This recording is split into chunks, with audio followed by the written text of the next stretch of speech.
ಧರ್ಮಸ್ಥಳದಲ್ಲಿ ಶವ ಹೂತಿಟ್ಟ ಪ್ರಕರಣಕ್ಕೆ ಸಂಬಂಧಪಟ್ಟಂತೆ ಎಸ್ಐಟಿ ತಂಡದಿಂದ ಎಂದೂ ಕೂಡ ಉತ್ಖನನ ಕಾರ್ಯ ಮುಂದುವರಿಯಲಿದೆ.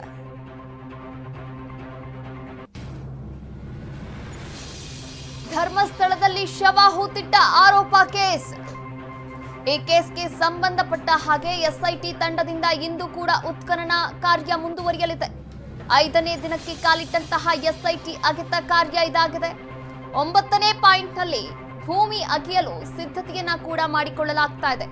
ಕಳೆದ 4 ದಿನದಿಂದ 8 ಕಡೆ ಉತ್ಖನನ ಮಾಡಿರ್ತಕ್ಕಂಥ ಟೀಮ್ 8ನೇ ಪಾಯಿಂಟ್ನಲ್ಲಿ ನಿನ್ನೆ ನಡೆದಂತಹ ಪಾಯಿಂಟ್ನಲ್ಲಿ ಯಾವುದೇ ಮೂಳೆ ಸಿಕ್ಕಿಲ್ಲ, ಹಾಗೆ ತಲೆಬುರುಡೆಯೂ ಕೂಡ ಸಿಕ್ಕಿಲ್ಲ. ಈಗಾಗಲೇ ಸಿಕ್ಕಂತಹ ಕೆಲ ಕಳೆ ಬರಹ ಏನಿದೆ ಅದನ್ನ ಲ್ಯಾಬ್ಗೆ ಕಳಿಸಿದೆ ಈಗಾಗಲೇ ಟೀಮ್. ಅನಾಮಿಕನ ಸಮ್ಮುಖದಲ್ಲೇ ನಡೆಯುತ್ತಿರುವಂತಹ ಉತ್ಖನನ ಇದಾಗಿದೆ. 20 ವರ್ಷಗಳ ಹಿಂದಿನ ಕೇಸ್ಗಳ ಸತ್ಯ ಶೋಧಿಸಲು ತಲಾಶ್ ನಡೆಸಲಾಗ್ತಾ ಇದೆ.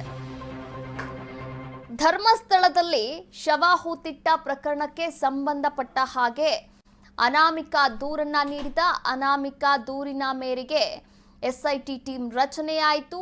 ಹಾಗೆ 13 ಪಾಯಿಂಟ್ಗಳನ್ನ ಕೂಡ ಗುರುತಿಸಲಾಯಿತು. 13 ಪಾಯಿಂಟ್ಗಳಲ್ಲಿ ಈಗಾಗಲೇ ಫಸ್ಟ್ 5 ಪಾಯಿಂಟ್ಗಳಲ್ಲಿ ಏನೂ ಕೂಡ ಸಿಕ್ಕಿರಲಿಲ್ಲ.